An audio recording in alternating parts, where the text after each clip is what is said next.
Assalamualaikum warahmatullahi wabarakatuh. Perkenalkan, saya Ika Nurhasana dari kelas Ekonomi Syariah 2 dengan NIM 2111050200071. Di sini saya akan menjelaskan tentang kriteria investasi dan faktor-faktor yang mempengaruhi laju investasi. Yang pertama yaitu kriteria investasi. Investasi ialah suatu aktivitas yang berhubungan dengan usaha penarikan sumber-sumber dana yang dipakai untuk mengadakan barang modal pada saat sekarang dan dengan barang modal yang akan dihasilkan aliran produk di masa yang akan datang. Kriteria investasi biasa digunakan untuk mengukur manfaat yang diperoleh dan biaya yang dikeluarkan dari suatu proyek. Untuk mengetahui kriteria tersebut, digunakan analisis finansial. Analisis finansial adalah suatu analisis yang membandingkan antara biaya dan manfaat untuk menentukan apakah suatu proyek akan menguntungkan selama umur proyek. Berikut ini berbagai kriteria investasi. Yang pertama yaitu payback period. Payback period atau periode pulang pokok merupakan waktu yang dibutuhkan agar investasi yang direncanakan dapat dikembalikan atau waktu yang dibutuhkan untuk mencapai titik impas. Jika waktu yang dibutuhkan makin pendek, proposal investasi dianggap makin baik. Yang kedua yaitu gross benefit cost ratio atau disebut juga gross B per C. B per C ratio mengukur mana yang lebih besar biaya yang dikeluarkan dibanding hasil output yang diperoleh. Biaya yang dikeluarkan dinotasikan sebagai C atau cost. Output yang dihasilkan dinotasikan sebagai B atau benefit. Jika nilai B per C sama dengan 1, maka B sama dengan C. Output yang dihasilkan sama dengan biaya yang dikeluarkan. Jika nilai B per C lebih kecil dari 1, maka B lebih kecil dari C, yang artinya output yang dihasilkan lebih kecil daripada biaya yang dikeluarkan. Selanjutnya yaitu Net Present Value atau NPV. Dua kriteria utama pertama dapat dihitung berdasarkan nominal.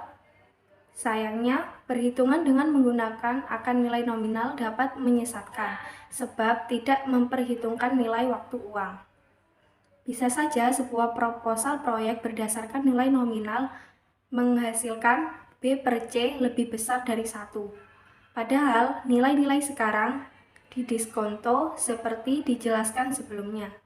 Keuntungan lain dengan menggunakan metode diskonto adalah kita dapat langsung menghitung selisih nilai sekarang dari biaya total dengan penerimaan total bersih.